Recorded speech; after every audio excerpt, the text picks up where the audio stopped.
final game of the Week 1 slate is upon us with Monday Night Football between the Denver Broncos and the Seattle Seahawks.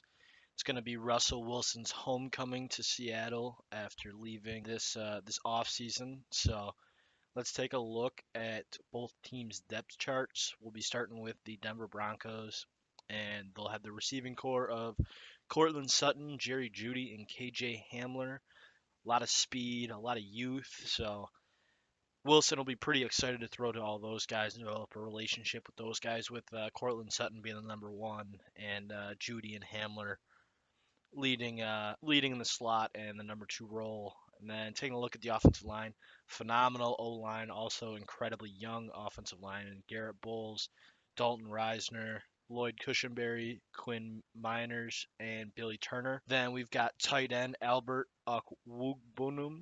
Sorry, no way I pronounced that name right, but it's all. He's also very young, not as established as some of the other young guys in the league, but he's looking to have a breakout year, especially with Russell Wilson throwing him the ball. His life should be a lot easier than it has been the last couple seasons. And then at running back, you've got Javonte Williams and Melvin Gordon split in the backfield, with Javonte Williams expected to get the start. Defensively, the front seven isn't fantastic. Draymond Jones, DJ Jones, Deshaun Williams, and Randy Gregory and for the front four. And then linebacker wise, you got Josie Jewell, Jonas Griffith, and Bradley Chubb, as well as a pass rusher. So, not one of the best front sevens in the league. I wouldn't say it's one of the worst. I'd say, they kind of are middle of the pack to bottom tier in the NFL, but their secondary is very talented and has a lot of talent between Pat, Patrick Surtain, Kareem Jackson, Justin Simmons, and Ronald Darby, as well as Kwan Williams in the slot. They've got a lot of experience there. So if the Seahawks want to have success in this game, they gotta run the ball.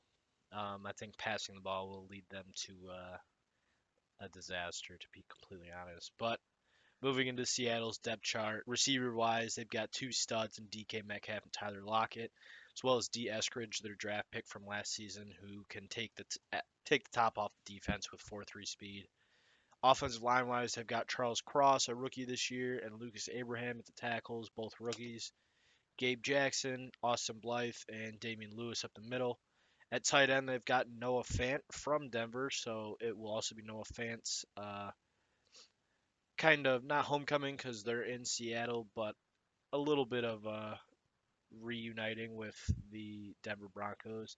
Geno Smith is getting the start over Drew Lock, another Denver Bronco that came over in the trade for Russell Wilson. And then Rashad Penny is expected to get the start. He's had some injury history in the past, so we'll see if he's on a pitch count or not. And then Kenneth Walker is also rumored to be banged up. So don't be surprised if you see Travis Homer and DJ Dallas get some carries in this game. Defensively, up front, they've got Shelby Harris, Al Woods, Puna Ford, and Daryl Taylor.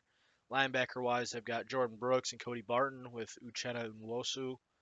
At outside linebacker, I would say the Seahawks have a little bit better front seven than the Broncos. I think their interior defensive line is a little bit more experienced and a little bit more talented, but their secondary is also pretty solid with Sidney Jones, Jamal Adams, Quandre Diggs, and two rookies in Tariq Woolen and Kobe Bryant at corner and nickel. So we'll see. I think Denver has the more proven secondary, but Seattle has plenty of talent back there.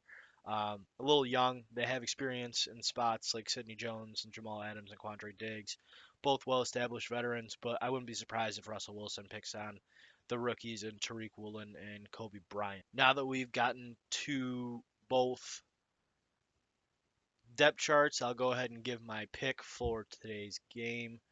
I think we're going to see Denver dominate it. I know they're on the road, so it might start out a little slow. Seattle might get something going behind the home crowd, but I think Denver is definitely the more talented team. Got more upside. The biggest factor for me is the experience at quarterback. I know Russell Wilson didn't want to be in Seattle, so he's got a little bit something to prove. Got going to play with a little bit of fire, I would think. So I'm going to go ahead and take the Broncos minus the 6.5. Now, with that game wrapping up week one, as well as the college games being wrapped up this week, expect my weekly recaps to come out in the next couple days. I'll try and get those out Monday and Tuesday. And then Wednesday, I'll try and release the preview for the Thursday night game and kind of follow the same schedule each week. But until then, I'll talk to you guys later.